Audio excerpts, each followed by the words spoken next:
শেষ পর্বটি না শুনলে তারিণী মাঝি গল্পের আসল রসাস্বাদন হবে না।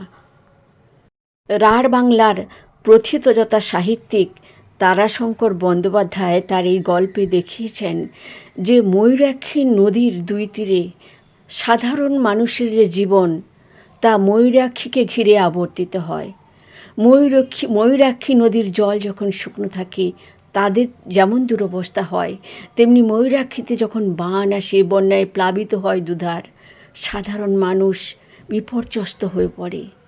তারিণী মাঝির গল্প সেরকম একটি গল্প, যেখানে স্ত্রীকেও ছেড়ে দিতে বাধ্য হলো প্রিয়তমা স্ত্রীকে নিজের প্রাণ রক্ষার তাগিদে। এই ক্লাসিক সাহিত্যটি পড়ুন, শুনুন, ভালো লাগবে অবশ্যই। আমি প্রথম পর্বের লিঙ্ক ডেসক্রিপশন বক্সে এবং পিন করা কমেন্টে দিয়ে দেব। তারিণী মত্ত অবস্থাতে বলিলেও মিথ্যা বলে নাই। ওই ময়ূরাক্ষীর প্রসাদেই তারিণীর অন্নবস্ত্রের অভাব হয় না। দশহরা দিন ময়ূরাক্ষীর পূজাও সে করিয়া থাকে। এবার 1342 সালে দশহরার দিন তারিণী নিয়মত পূজা অর্চনা করিতেছিল। তাহার পরনে নূতন কাপড়, সুখীর পরনেও নূতন শাড়ি, ঘোষ মহাশয়ের দেওয়া। পার্বণী জলহীন ময়ূরাক্ষীর বালুকাময় গর্ভ গ্রীষ্মের প্রখর রৌদ্রে ঝিকিমিকি করিতেছিল। তখনও পর্যন্ত বৃষ্টি নামে নাই। ভোগপুরের কেষ্টদাস নদীর ঘাটে নামিয়া একবার দাঁড়াইল। সমস্ত দেখিয়া একবার আকাশের দিকে চাহিয়া বলিল, ভালো করে পুজো কর তারিণী, জল টল হোক, বানটা না আসুক। বান না এলে চাষ হবে কি করে? ময়ূরাক্ষীর পলিতে দেশে সোনা ফলে।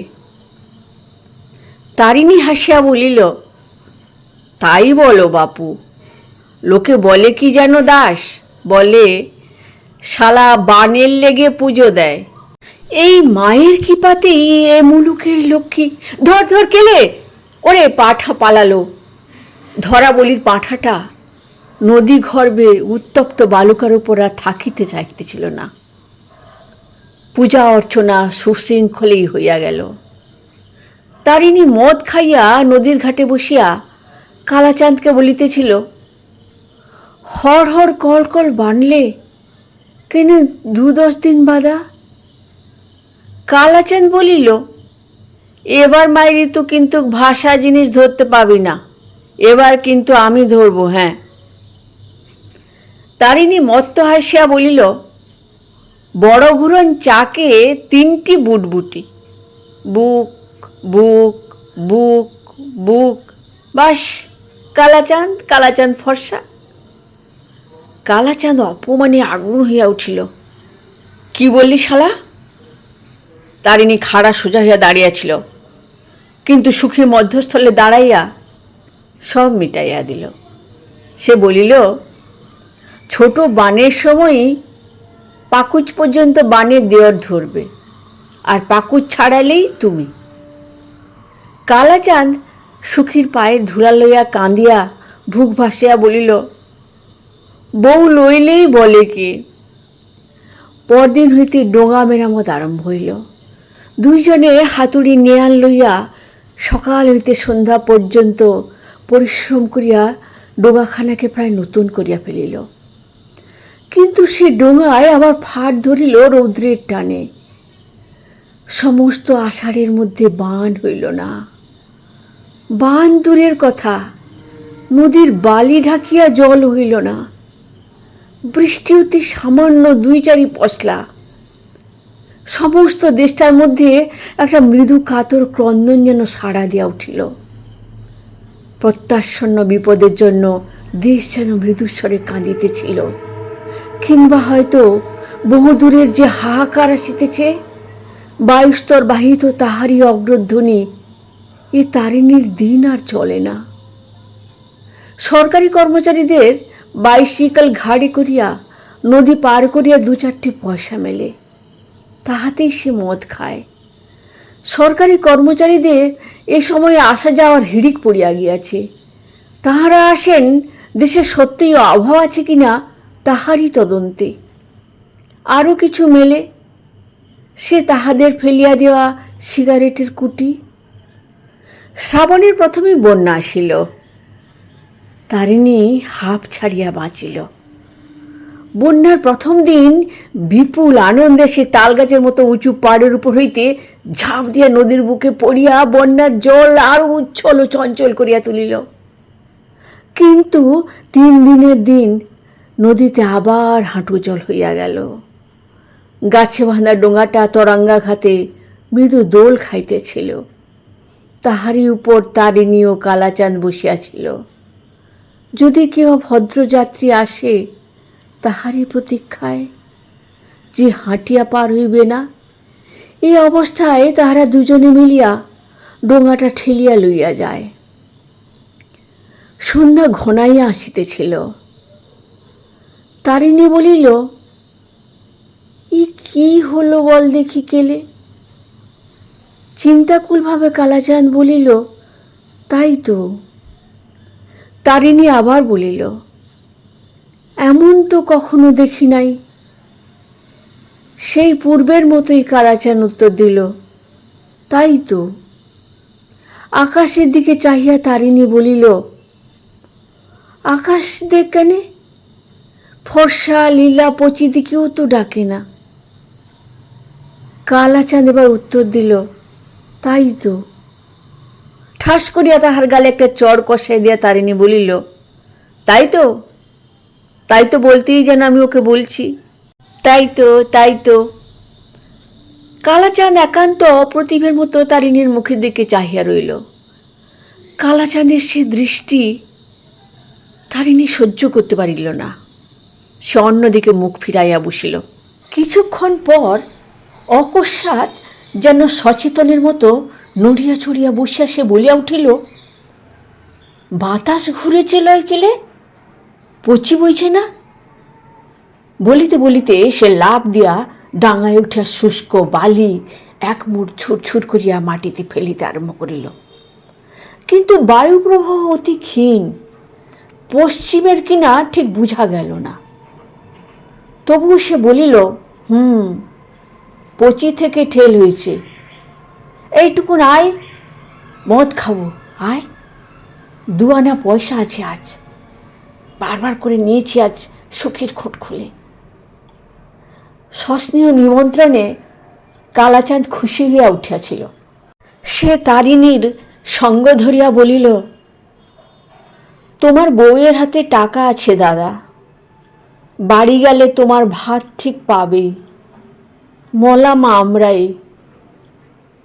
তারিণী বলিল, সুখী বড় ভালো রে কেলে, বড় ভালো। ও না থাকলে আমার হাড়ির ললাট ডোমের দুকতি হতো ভাই। সেবার সেই ভাইয়ের বিয়েতে। বাধা দিয়া কালাচাঁদ বলিল, দাঁড়াও দাদা, একটা তাল পড়ে রয়েছে, কুড়িয়েলি। সে ছুটিয়া পাশের মাঠে নামিয়া পড়িল। একদল লোক গ্রামের ধারে গাছতলায় বসিয়াছিল। তারিণী প্রশ্ন করিল, কোথা যাবে তোমরা? বাড়ি কোথা? একজন উত্তর দিল, বীরচন্দ্রপুর বাড়ি ভাই আমাদের, খাটতে যাব আমরা বর্ধমান।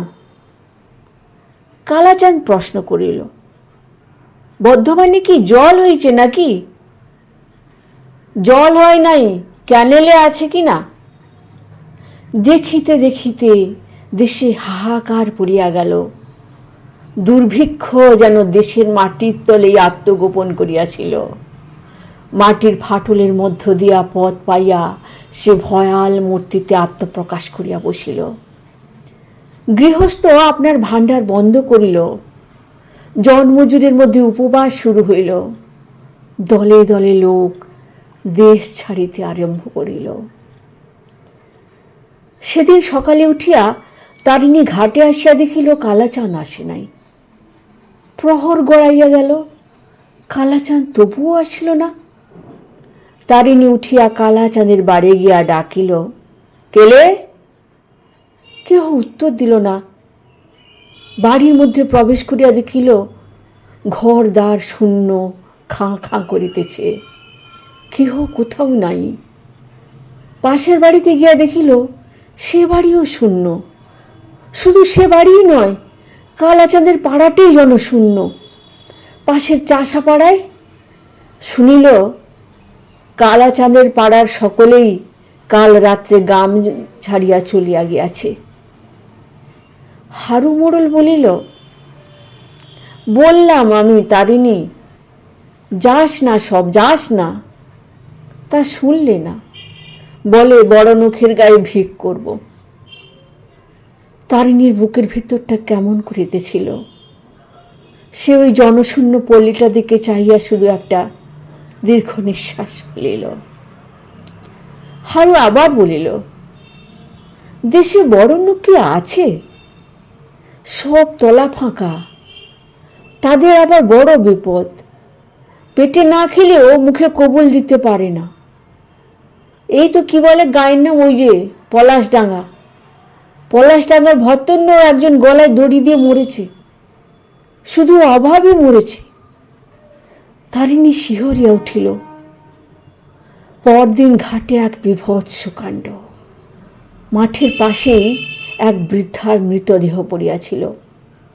কতকটা তাকে শৃগাল কুকুরে ছিঁড়িয়া খাইয়াছে। তারিণী চিনিল, একটি মুচি পরিবারের বৃদ্ধ মাতা এ হতভাগিনী। গত অপরাহ্নে চলচ্ছক্তিহীনা বৃদ্ধার মৃত্যু কামনা বারবার তাহারা করিতেছিল। বৃদ্ধার জন্যই ঘাটের পাশে গত রাত্রে তাহারা আশ্রয় লইয়াছিল। রাত্রে ঘুমন্ত বৃদ্ধাকে ফেলিয়া তারা পলাইয়াছে। সে আর সেখানে দাঁড়াইল না, বরাবর বাড়ি আসিয়া সখীকে বলিল,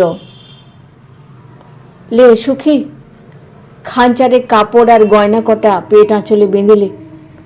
আর গিয়ে থাকবো না, শহর দিকে যাব, দিন খাটুনি তো মিলবে। জিনিসপত্র বাঁধিবার সময় তারিণী দেখিল হাতের শাঁখা ছাড়া কোনো গহনেই সুখীর নাই। তারিণী চমকিয়া উঠে প্রশ্ন করিল, আর? সখী ম্লান হেসিয়া বলিল, এতদিন চলল কিসে বলো? তারিণী গ্রাম ছাড়িল। দিন তিনেক পথ চলিবার পর সেদিন সন্ধ্যায় গ্রামের প্রান্তে তাহারা রাত্রির জন্য বিশ্রাম লইয়াছিল। গোটা দুই পাকা তাল লইয়া দুইজনের রাত্রির আহার সারিয়া লইতেছিল। তারিণী চট করিয়া উঠিয়া খোলা জায়গায় গিয়া দাঁড়াইল। থাকিতে থাকিতে বলিল, দেখি সুখী গামছাখানা। গামছাখানা লইয়া হাতে ঝুলাইয়া সেটাকে সে লক্ষ্য করিতে আরম্ভ করিল। ভোরবেলায় সুখীর ঘুম ভাঙিয়া গেল। দেখিল তারিণী ঠায় জাগিয়া বসিয়া আছে। সে সবিষয়ে প্রশ্ন করিল, ঘুমও নাই তুমি? হাসিয়া তারিণী বলিল, না, ঘুম এলো না।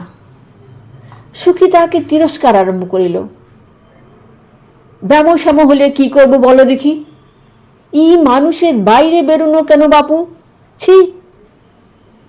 তারিণী পুলকিত কণ্ঠে বলিয়া উঠিল, দেখেছিস সুখী, দেখেছিস? সুখী বলিল, আমার মাথা মুন্ডু কি দেখবো বলো? তারিণী বলিল, পিঁপড়েতে ডিম মুখে নিয়ে ওপরের পানে চলল, জল এবার হবে। সুখী দেখিল সত্যই লক্ষ লক্ষ পিপীলিকা শ্রেণীবদ্ধভাবে বড় ঘরখানের দেওয়ালের উপর উঠিয়া চলিয়াছে। মুখে তাহাদের সাদা সাদা ডিম। সুখী বলিল, তোমরা যেমন। তারিণী বলিল, ওরা ঠিক জানতে পারে নিচে থাকলে যে জলে বাসা ভেসে যাবে। এদিকে বাতাস কেমন বইছে দেখেছিস? ঝড়াপচি থেকে। আকাশের দিকে চাহিয়া সুখী বলিল, আকাশ তো ফটফটে চকচক করছে। তারিণী চাহিয়াছিল অন্যদিকে। সে বলিল, মেঘ আসতে কতক্ষণ? ওই দেখ কাকে কুটো তুলছে, বাসার ভাঙা ফুটো সারবে। আজ এইখানেই থাক সুখী, আর যাব না, দেখি মেঘের গতিক। খেয়া মাঝির পর্যবেক্ষণ ভুল হয় নাই। অপরাহ্নের দিকে আকাশ মেঘে ছাইয়া গেল। পশ্চিমের বাতাস ক্রমশ প্রবল হইয়া উঠিল। তারিণী বলিল, ওঠ সুখী, ফিরব। সুখী বলিল, এই অবেলায়? তারিণী বলিল, ভয় কি তোর, আমি সঙ্গে রয়েছি, লে মাথালি তো মাথায় দে, টিপি টিপি জল, বাড়ি খারাপ। সুখী বলিল, আর তুমি, তোমার শরীর বুঝি পাথরের? তারিণী হাসিয়া বলিল, ওরে, আমার জলের শরীর, রোদে টান ধরে জল পেলেই ফোলে, চল পুটলে আমাকে দে। ধীরে ধীরে বাদল বাড়িতেছিল, উতলা বাতাসের সঙ্গে অল্প কিছুক্ষণ রিমিঝিমি বৃষ্টি হইয়া যায়, তারপর থামে। কিছুক্ষণ পর আবার বাতাস প্রবল হয়, সঙ্গে সঙ্গে নামে বৃষ্টি। যে পথ তাহারা গিয়াছিল 3 দিনে, ফিরিবার সময় সেই পথ অতিক্রম করিল 2 দিনে। সন্ধ্যার সময় বাড়ি ফিরিয়াই তারিণী বলিল, দাঁড়া, নদীর ঘাট দেখে আসি। ফিরিয়া আসিয়া পুলকিত চিত্তে তারিণী বলিল, নদী কানায় কানায় সুখী। প্রভাতে উঠিয়াই তারিণী ঘাটে যাইবার জন্য সাজিল। আকাশ তখন দুরন্ত দুর্যোগে আচ্ছন্ন, ঝড়ের মতো বাতাস, সঙ্গে সঙ্গে ঝমঝম করিয়া বৃষ্টি। দ্বিপ্রহরে তারিণী ফিরে আসিয়া বলিল, কামার বাড়ি চললাম আমি। সুখী ব্যস্ত হবে বলিল, খেয়ে যাও কিছু।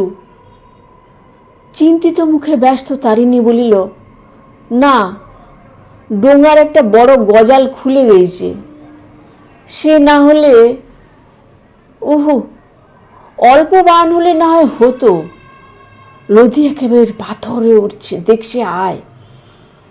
সুখীকে না দেখাইয়া ছাড়িল না।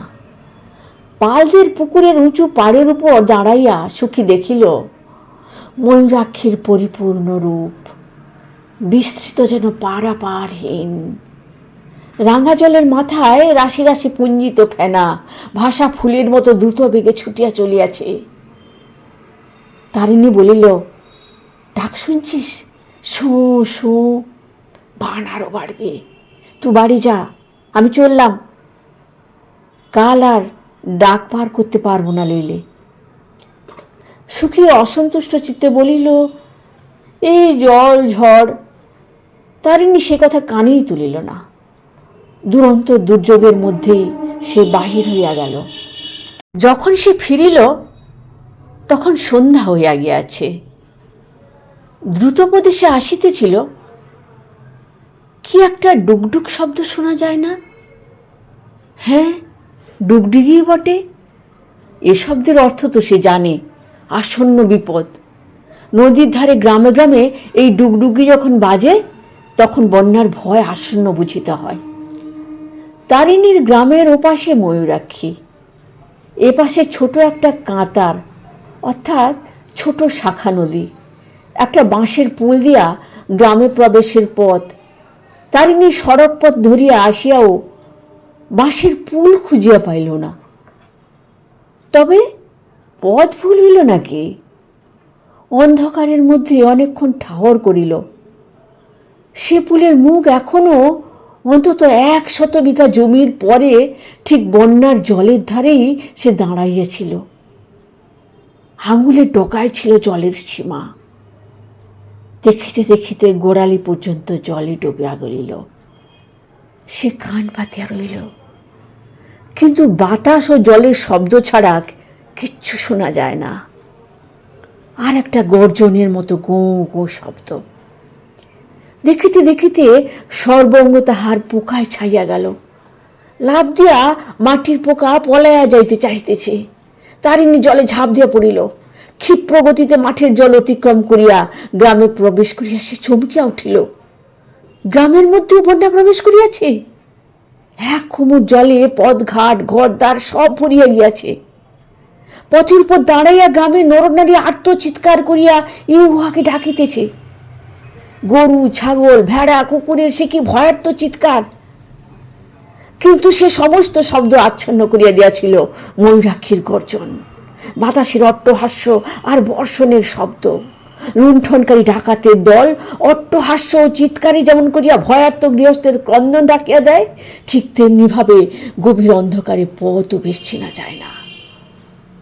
জলের মধ্যে কি একটা বস্তুর উপর তারিণীর পা পড়িল। জীব বলিয়াই বোধ হয়। হেঁট হইয়া তারিণী সেটাকে তুলিয়া দেখিল ছাগলের ছানা একটা শেষ হইয়া গিয়াছে। সেটাকে ফেলিয়া দিয়া কোনরূপে সে বাড়ির দরজায় আসিয়া ডাকিল, সুখী, সুখী। ঘরের মতো হইতে সাড়া আসিল। অপরিমেয় আশ্বস্ত কণ্ঠস্বরে সুখী সাড়া দিল, এই যে ঘরে আমি। ঘরের মধ্যে প্রবেশ করিয়া তারিণী দেখিল ঘরের উঠানে এক কোমর জল, দাওয়ার উপর এক হাঁটু জলে চালের বাঁশ ধরিয়া সুখী দাঁড়াইয়া আছে। তারিণী তাহার হাত টানিয়া ধরে বলিল, বেরিয়ে আয়। এখন কি ঘরে থাকে? ঘর চাপা পড়ে মরবি যে। সুখী বলিল, তোমার জন্যই দাঁড়িয়ে আছি, কোথা খুঁজে বেড়াতে বলো দেখি। পথে নামিয়া তারিণী দাঁড়াইল, বলিল, কি করে বল দেখি সুখী। সুখী বলিল, এইখানে দাঁড়াও, সবার যা দশা হবে আমাদেরও তাই হবে। তারিণী বলিল, বান যদি আরো বাড়ে সুখী, গো ডাক শুনছিস না? সুখী বলিল, আর কি বান বাড়ে গো, আর বান বাড়লে দেশের কি কিছু থাকবে? ছি ছি, কি আর নষ্ট করবে ভগবান। তারিণী এ আশ্বাস গ্রহণ করিবার চেষ্টা করিল, কিন্তু পারিল না। একটা হুড়মুড় শব্দের সঙ্গে বন্যার জল ছটকাইয়া দুলিয়া উঠিল। তারিণী বলিল, আমাদেরই ঘর পড়ল সুখী, চল আর লয়। জল কোমরের উপর উঠল, তোর তো এক ছাতি হয়েছে তা হলো। অন্ধকারে কোথাও বা কাহার কণ্ঠস্বর বোঝা গেল না, কিন্তু নারী কণ্ঠের কাতর ক্রন্দন ধ্বনিয়া উঠিল, ওগো খোকা পড়ে গেছে বুক থেকে, খোকা রে। তারিণী বলিল, এইখানেই থাকবি সুখী, ডাকলে সাড়া দিস। সে অন্ধকারে মিলাইয়া গেল, শুধু তাহার কণ্ঠস্বর শোনা যাইতেছিল, কে, কোথা, কার ছেলে পড়ে গেল, সাড়া দাও। ওদিক হইতে সাড়া আসিল, এই যে। তারিণী আবার হাঁকিল, ওই। কিছুক্ষণ ধরিয়া কণ্ঠস্বরের সংকেতের আদান প্রদান চলিয়া সে শব্দ বন্ধ হইয়া গেল। তাহার পরই তারিণী ডাকিল, সুখী। সুখী সাড়া দিল, হ্যাঁ। শব্দ লক্ষ্য করিয়া তারিণী ডাকিল, আমার কোমর ধর সুখী, গতিক ভালো নয়। সুখী আর প্রতিবাদ করিল না, তারিণীর কোমরের কাপড় ধরিয়া চলিল। কার ছেলে বটে, পেলে? তারিণী বলিল, পেয়েছি, ভূপতি ভল্লার ছেলে। সন্তর্পণে জল ভাঙিয়া তারা চলিয়াছিল, জল ক্রমশ যেন বাড়িয়া চলিয়াছে। তারিণী বলিল, আমার পিঠে চাপ সুখী, কিন্তু এ কোন দিকে এলাম সুখী। কথা শেষ হইবার পূর্বেই অথই জলে দুজনে ডুবিয়া গেল। পরক্ষণেই কিন্তু ভাসিয়া উঠিয়া বলিল, নদীতেই যে পড়লাম সুখী, পিঠ ছেড়ে আমার কোমরের কাপড় ধরে ভেসে থাক। স্রোতের টানে তখন তাহারা ভাসিয়া চলিয়াছে। গাঢ় গভীর অন্ধকার, কানের পাশ দিয়া বাতাস চলিয়াছে হু হু শব্দে। তাহারই সঙ্গে মিশিয়া গিয়েছে ময়ূরাক্ষীর বানের হুড়মুড় শব্দ। চোখে মুখে বৃষ্টির ছাঁট আসিয়া বিঁধিতেছিল। তীরের মতো কুটার মতো তাহারা চলিয়াছে কতক্ষণ তাহার অনুমান হয় না। মনে হয় কত দিন কত মাস, তাহার হিসাব নাই নিকাশ নাই। শরীরও ক্রমশ যেন আড়ষ্ট হইয়া আসিতেছে। মাঝে মাঝে ময়ূরাক্ষীর তরঙ্গ শ্বাসরোধ করিয়া দেয়, কিন্তু সুখীর হাতের মুঠি কেমন হইয়া আসে যে, সে যে ক্রমশ ভারী হইয়া উঠিতেছে। তারিণী ডাকিল, সুখী, সুখী। উন্মত্ততার মতো সুখী উত্তর দিল, হ্যাঁ। ভয় কি তোর, আমি। পর মুহূর্তে তারিণী অনুভব করিল অতল জলের তলে ঘুরিতে ঘুরিতে তাহারা ডুবিয়া চলিয়াছে, ঘূর্ণিতে পড়িয়াছে তাহারা। সমস্ত শক্তি পুঞ্জিত করিয়া সে জল ঠেলিবার চেষ্টা করিল, কিছুক্ষণে মনে হইল তাহারা জলের উপরে উঠিয়াছে, কিন্তু সম্মুখের বিপদ তারিণী জানে, এইখানে আবার ডুবিতে হইবে। সে পাশ কাটাইবার চেষ্টা করিল, কিন্তু এ কি, সুখী যে নাগ পাশের মতো জড়াইয়া ধরিতেছে। সে ডাকিল, সুখী, সুখী। ঘুরিতে ঘুরিতে আবার জলতলে চলিয়াছে। সুখীর কঠিন বন্ধনে তারিণীর দেহ যেন অসাড় হইয়া আসিতেছে, বুকের মধ্যে হৃৎপিণ্ড যেন ফাটিয়া গেল। তারিণী সুখীর দৃঢ় বন্ধন শিথিল করিবার চেষ্টা করিল, কিন্তু সে আরও জোরে জড়িয়া ধরিল। বাতাস, বাতাস। যন্ত্রণায় তারিণী জল খামচাইয়া ধরিতে লাগিল। পর মুহূর্তে হাত পড়িল সুখীর গলায়। দুই হাতে প্রবল আক্রোশে সে সুখীর গলা পেষণ করিয়া ধরিল। সে কি তাহার উন্মত্ত ভীষণ আক্রোশ! হাতের মুঠিতেই তাহার সমস্ত শক্তি পুঞ্জিত হইয়া উঠিয়াছে। সে বিপুল বিরাট পাথরের মতো টানে তাহাকে অতলে টানিয়া লইয়াছিল। সেটা খসিয়া গেল, সঙ্গে সঙ্গে জলের উপরে ভাসিয়া উঠিল। আহ আহ! বুক ভরিয়া বাতাস টানিয়া লইয়া আকুলভাবে সে কামনা করিল আলো ও মাটি।